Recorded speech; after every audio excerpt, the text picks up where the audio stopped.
here's my audience. Hey. Hi. All right. I hope that worked. I don't know. Gosh, I'm kind of scared about it. All right. So let me get the camera fixed a little bit better. This light is really bad. So today I'm going to ask you a few questions. Would anyone know what to do if you found someone in the bottom of the pool? Would you know what to do if you saw your neighbor lying in the front lawn just passed out? Probably not. Does anyone know what CPR means? Well, it means cardiopulmonary resuscitation. CPR is a valued skill and everyone could benefit and be prepared for any situation where it may be needed. The benefits, first I'm going to talk about 3 different things. Benefits of knowing CPR, some statistics about CPR, and some easy and inexpensive ways to get CPR certified. At the end of my speech, I hope that you all would want to become CPR certified, and I hope I can persuade you to do that. So the first thing I'm going to talk about is having a good foundation for knowing CPR. Gives you a good foundation. It helps you with confidence and in different situations where you might not be prepared. 70% of people have been found to be helpless during a sudden cardiac arrest, which sudden cardiac arrest is where your heart stops. 32%, only 32% of victims with sudden cardiac arrest are helped with CPR by bystanders, and that's not very many. Knowing more about CPR helps us to respond quicker to the victims. 4 out of 5 sudden cardiac arrests occur in the home, so you would be saving your loved ones or people that you're babysitting, right? Also, letting your neighbors know that you know CPR is beneficial to them also. I had an experience where I lived in Las Vegas, and almost everybody has a swimming pool. Where we lived in our neighborhood, both of my neighbors had swimming pools. Well, this boy, his mom, is a CPR trainer actually, and she had trained him, and he's about 10, and he saw the neighbor kid drowning in the pool. He was just floating around, and he was jumping on his trampoline in his backyard. So he hopped the fence as quick as he could. He pulled the kid out and actually saved his life, or he would have drowned. CPR also helps you if you're already got certified, and many jobs require you to be CPR certified. You can't go to a daycare and apply for a job without being CPR certified. So that could actually help you on your application and maybe bring it ahead of other people's applications.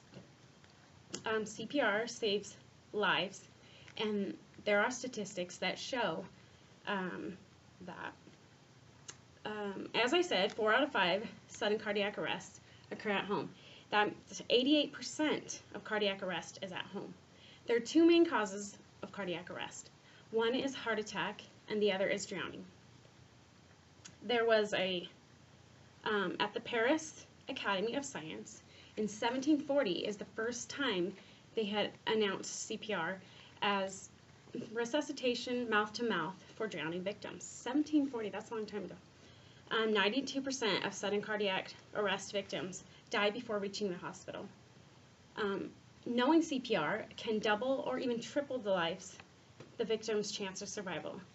Also, knowing CPR can lessen their chances of getting brain damage by doing it before professional help arrives. And knowing this because it takes an average of 8 to 15 minutes for an ambulance to actually reach you and help you out. Even children and elderly people can benefit from knowing CPR. It's easy and it's inexpensive. Anyone can learn CPR. Clara Barton, she was the founder of American Red Cross. And she, at 10 years old, learned how to nurse her son or her brother back to health. And I think that's why I think children can help.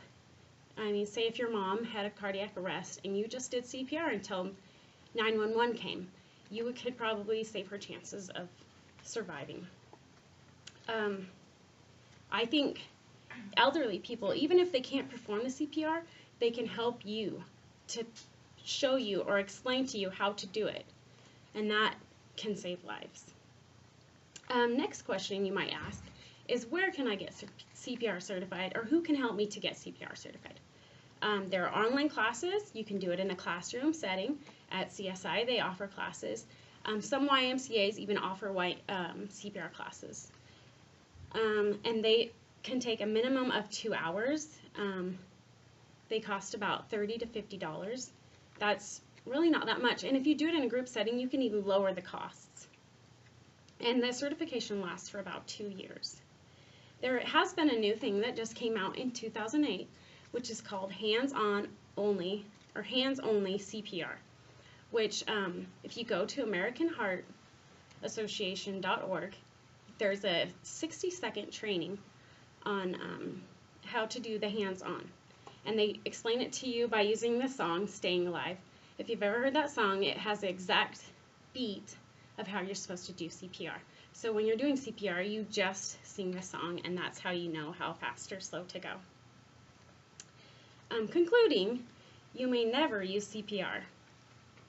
And you may never have to your whole life. We all know someone that may have needed it, or even performed it and have saved a life or prolonged it. Learning to do CPR takes little time, and even if you never have to use it, knowing it can make you more confident when the situation arises and when someone goes into cardiac arrest. Thanks. Does anyone have any questions? No? Is anyone in here CPR certified? I took a babysitting class, and they had learned a CPR and stuff. Did they teach you the Staying Alive song, or just the? No. No? Well, there was a couple examples online, and all of them showed Staying Alive song. It was pretty cool.